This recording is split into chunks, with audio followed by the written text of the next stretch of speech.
Never done this before.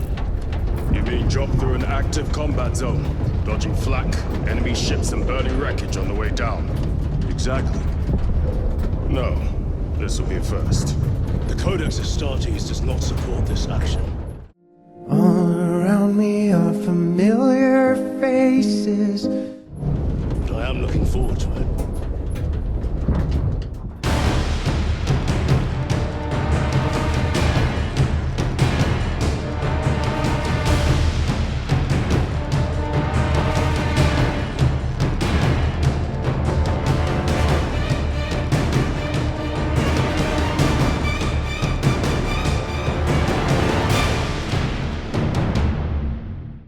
Here's a thought experiment for some of the old heads here. Picture your favorite 7th gen action game. Now imagine what a hypothetical sequel would be for that game with current tech. That's Space Marine 2.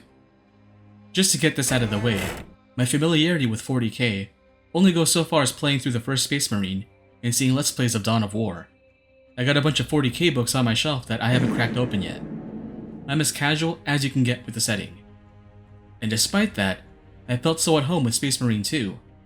It's not just a follow-up to the 2011 classic, but a peek into an alternate timeline where we never got sidetracked with battle royales or gas games, where co-op is available for the single-player campaign and side operations, with a competitive multiplayer component packaged alongside it. And all of this for $60. My jaw dropped when I saw that, because I had already resigned to the $70 price point as the industry standard. But here we are with what seems like a relic from another time. Warhammer 40K Space Marine 2 is a 2024 hybrid hack-and-slash third-person shooter, what I like to call a hack-and-shooter, developed by Saber Interactive. Saber is an interesting studio because they're one of those mercenary companies that can make video game adaptations of established IPs like Evil Dead and World War Z, but they've also got their own standalone titles under their belt, such as Inversion. When I found out that Saber would be in charge of Space Marine 2, I knew it was in good hands because I'd played Inversion. These guys know how to make a Gears-like. And sure enough, they understood the assignment. Space Marine 2 doesn't just take notes from what made the first game so successful, but it also draws inspiration from contemporaries of the 7th gen era. You play as Lieutenant Demetrian Titus. After doing some community service to make up for the events of the first game, Titus is allowed back in the Force. But it's not all sunshine and rainbows for the Jolly Blue Giant. Several members of his chapter are wary of his return, and his own squad is suspicious of his motives due to his standoffish nature.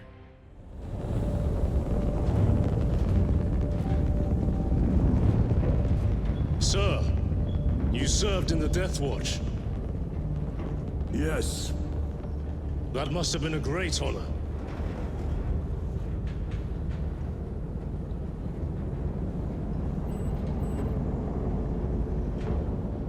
It's a privilege to serve with you. Approaching drop zone. Let's go. Titus is going to have to learn how to open up and allow his team to support him if he wants to prove that he's still got what it takes to be in the Force. Oh, and all of this is within the backdrop of a Tyranid invasion that may have more going on behind it than meets the eye. If you haven't played the first Space Marine, then stop right now and play that before going into this, because you're going to be coming in cold. Although this game does a good enough job referring to the first game without having to over-explain itself, there are some references that just won't make sense if you haven't played through it. So let's talk about the gameplay first. Everything you could do as Titus in the first game is back. Mostly. You can hip-fire your gun while moving or aim down sights for more precise shots. You swing your melee weapon to perform combos. Hold down the attack button to perform a heavy attack that can break an enemy's guard. Ending attack strings with a heavy attack will result in different combo finishers. Now, each melee weapon has its own unique combo set. The chainsword inherits the first game's combos, but special mention has to go to the combat knife for finally feeling fun to use with its speedy attacks.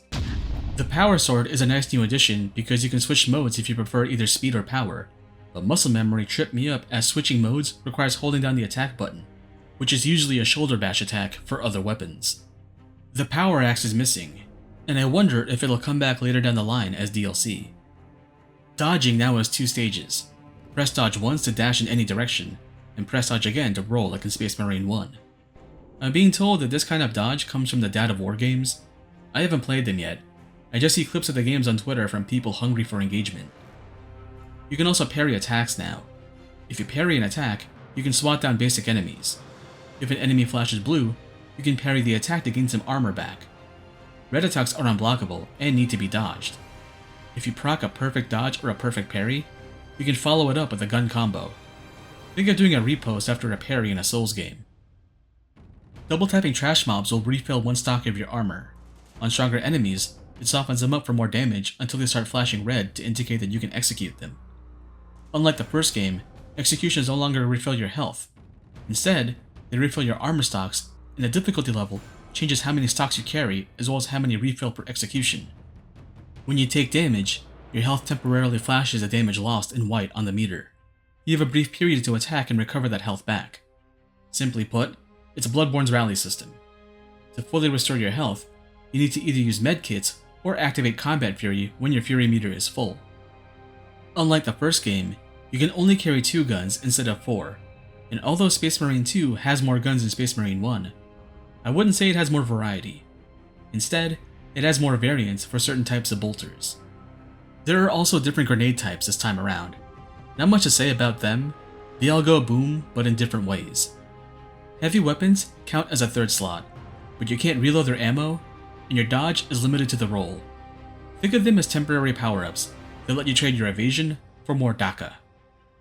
Jump pack set pieces return and have more functionality than before. You can still jump in the air and crash down to cause collateral damage, but you can also hover momentarily for either better positioning or to steady yourself while you line up shots in mid-air.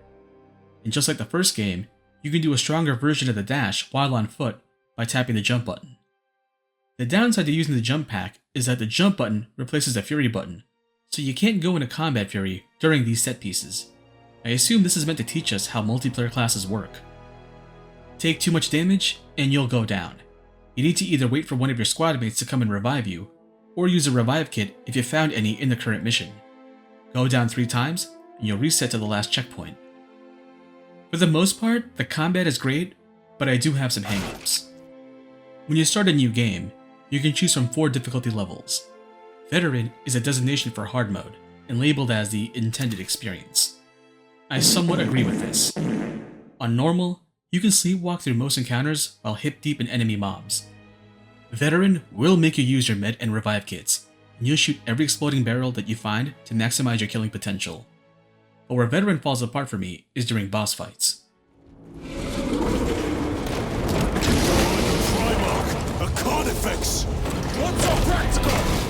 Although the enemy has plenty of variety when it comes to enemy types, every boss fight requires the same method. Focus fire on the boss while avoiding its attacks, as well as managing the adds that intermittently drop into the arena. This is usually fine on normal, but Veteran makes every encounter a close call because the trash mobs actually hurt. That, and it feels like the game expects you to be perfect when it comes to proccing perfect parries and dodges. And this would be fine, but Titus has a very slow recovery animation if he whiffs a parry. I think it's meant to penalize players who spam the parry button. There's also a bit of a buffer between consecutive dodges, so there are occasions where I've procced a perfect dodge, did a gun combo, and had to spam dodge again to avoid catching the boss's follow-up attack. Whiffing a parry is no laughing matter in this game. Even whiffing on normal while you're surrounded by trash mobs can leave you open for some serious damage. I think the game wants to make sure it plays out each animation before changing Titus's state, but it'd be nice if you could block or dodge cancel out of animations. I think that higher difficulties have the Doom Eternal problem, where in trying to make the combat more involved besides running around and shooting, they narrowed down the viability of certain tactics by urging you to rely on perfect dodges and parries, instead of making them just another tool in your kit.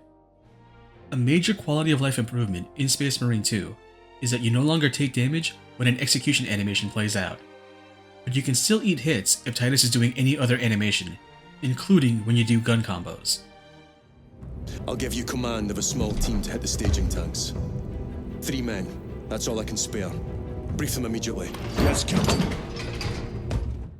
The campaign is built around a 3-man squad and provides co-op with other players. None of my friends own Space Marine 2 currently, so I couldn't try the co-op, but I imagine it contributes to making the challenge a lot easier when you have 2 other humans in your team. That's not to say that the squad AI is bad in this game. Gadriel and Chiron might be two of the most effective AI buddies I've ever seen in video games. Even on Veteran, they're cleaning up. But there are moments where I wish I could direct my team to focus their attacks on a boss or a certain enemy type, or like work the mobs or do some other objective. There's a focus button you can press whenever the game wants you to look at something, and it also doubles as a team command button in multiplayer. I've pressed it on accident and pinged a spot on the map, but the team AI never reacts to it. And although I'm glad that Saber decided to mix up the enemy roster with the introduction of Tyranids, I don't think they've got the same charm to them as the Orcs do in the first game. That's not Saber's fault, it's just hard to follow up on enemies who make this face whenever you sock them in the gut. Also, unlike the first game, you can't just press the action button on trash mobs to farm health.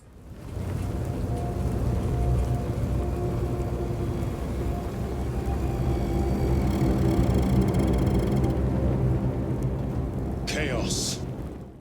Before I touch on the other faction, let's talk about the game's plot and structure. I made a Doom Eternal comparison earlier, and that really fits with how Space Marine 2 breaks down its missions. Instead of following one long continuous path, Space Marine 2 is broken up into 9 missions.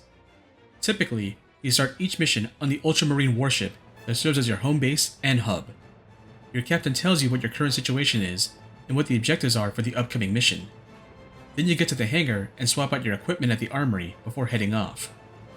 Sometimes, Titus has to check in with his parole officer and be reminded that he's on thin ice and this is his last chance to make it up to the Force. Each mission ends with either a boss fight or a set piece that's meant to teach you how multiplayer modes operate. You can replay any mission by logging onto the terminal near the Thunderhawk. This is also where you can play the other game modes, such as PvP or side operations that feature other chapter brethren.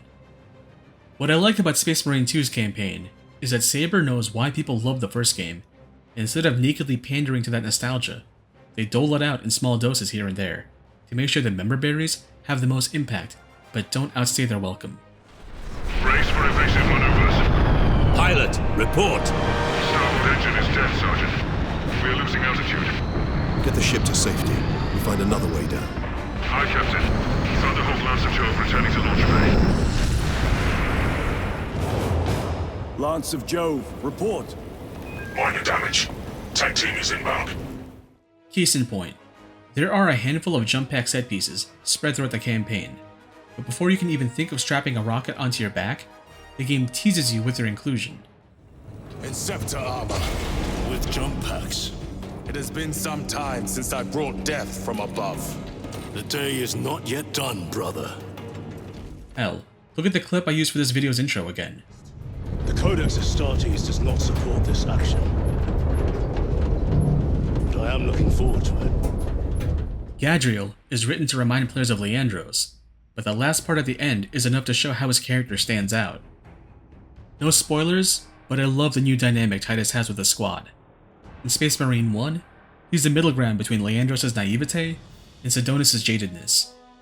There wasn't much to work with there, as Titus seems to go along with the mission most of the time, so Mark Strong ends up sounding really passive for most of the campaign. In Space Marine 2, Titus is the old dog, and he has to keep Gadriel and Chiron focused on the mission. Gadriel is hot-headed, cocky, and hungry to prove himself in battle.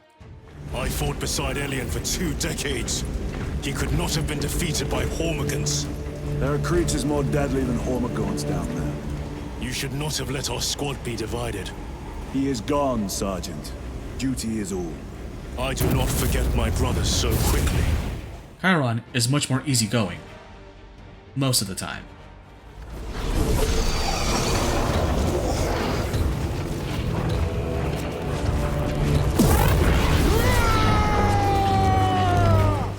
Between hard wrangling these two and getting threatened by his supervisors, it's no surprise that Titus becomes secretive and dismissive towards his squad. His arc is about a guy in the middle of his career suffering burnout and being reminded what keeps him going and what keeps him afloat amidst the chaos. It's honestly quite uplifting for something born from a hyper-fascist theocracy. I've seen this game being offered up to the discourse gods as to whether it's political or woke or whatever, and I think those discussions don't accomplish anything. The cast in Space Marine 2 is definitely more diverse than Space Marine 1, but that's never made to be a big deal in the game, which is how I think representation should be handled. It should come off as if it was done effortlessly. And I think it makes the setting even more bleak because it reinforces the idea that no matter who you are or where you come from, you're just another cog in the Imperial machine. Wherever you go in the game, you can see and hear exchanges between NPCs, and they do a lot of the heavy lifting when it comes to world building. Most of the dialogue is direct and straightforward, but even as a 40k tourist, I could pick up how dehumanizing it would be to serve tech priests, or be stuck in a perpetual state of war, which is where fascism not only thrives, but flourishes. Hell, you can watch the Imperial Guard hype themselves up before a battle, and if you walk just a little bit further down, you can witness a firing squad for deserters, and listen to some of them beg the Emperor for mercy as they get ready for their judgment. Warhammer's a lot of things, but it ain't subtle.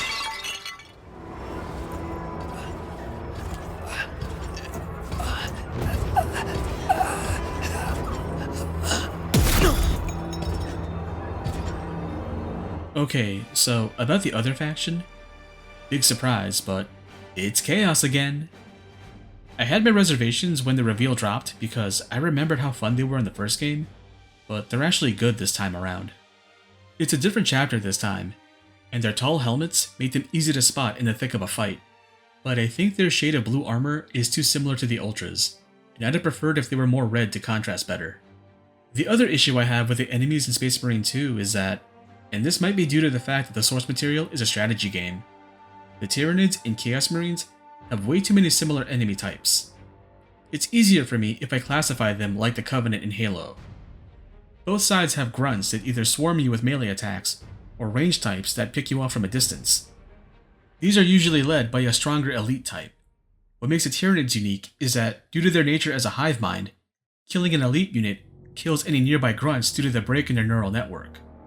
That doesn't happen with Chaos, and it's a great way to indicate that they're a stronger threat than the Nids, because you have to make sure to wipe out everyone. After the elites are specialist units. This is where the factions really start to show their distinctions. The Tyranids use ambush tactics, by either burrowing underground or becoming invisible until they attack. Chaos are more direct because they have heavy units that soak up damage while either hurling volleys of explosives at you or chasing you down with hit-and-run tactics. Both sides have their own elite flying unit that supports the ground forces. And finally, they both have their own hunter-type enemy, big targets that chase you down with unblockable attacks. This is where getting the feel for perfect dodges really pays off.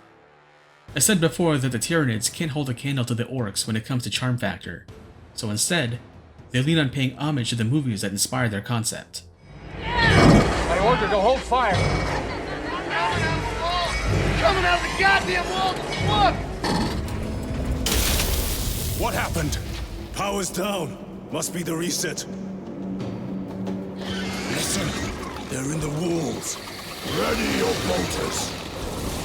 I was surprised by how much of the first game's events would carry over into Space Marine 2, but Saber did a great job integrating those parts into their own plot, though I do think they could have done a better job signposting the return of a certain MacGuffin.